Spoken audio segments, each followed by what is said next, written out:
It's been 1 month since Hamas launched its deadly terrorist attack on Israel, sparking the war. And at that time, we talked to the president of Yeshiva University, Rabbi Ari Berman, live from Israel, and his son had just been called in to fight in the IDF. All right, 1 month later, Rabbi Berman joins us now in studio. Rabbi, thanks for being with us. First off, give us the update on your son.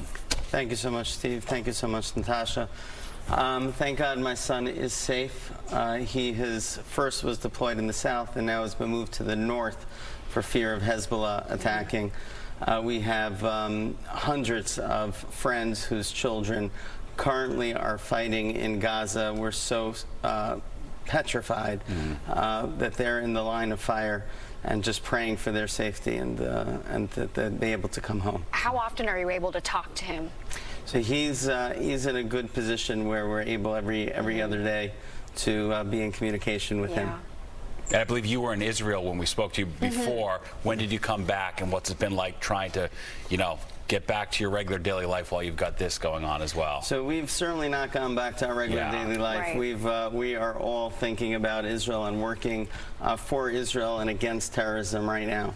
I've spent every single day since I've come back to form a national coalition of college presidents, universities who are willing to stand with Israel against Hamas and call out a terrorist organization, which sadly we have not seen in other in some college campuses.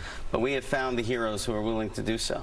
Let's talk a little bit about that, because in the last month we've felt the impacts here in the U.S. and especially on college campuses.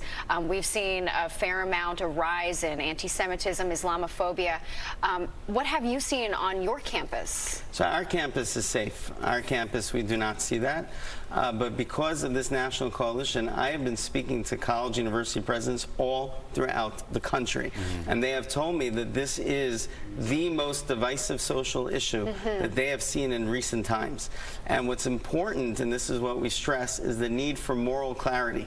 What's happening is good-meaning college students who just care about when they see other people suffer are getting entangled with Hamas rhetoric, and they don't necessarily understand the difference between being pro-Palestinian and also being anti-Hamas. And what we're doing with our coalition is being clear that Hamas is a terrorist organization, and the Palestinian people are not being represented by Hamas.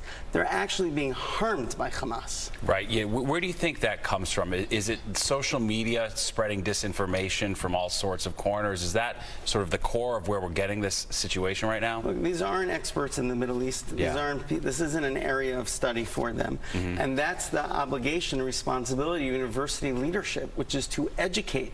Universities are there to find the truth.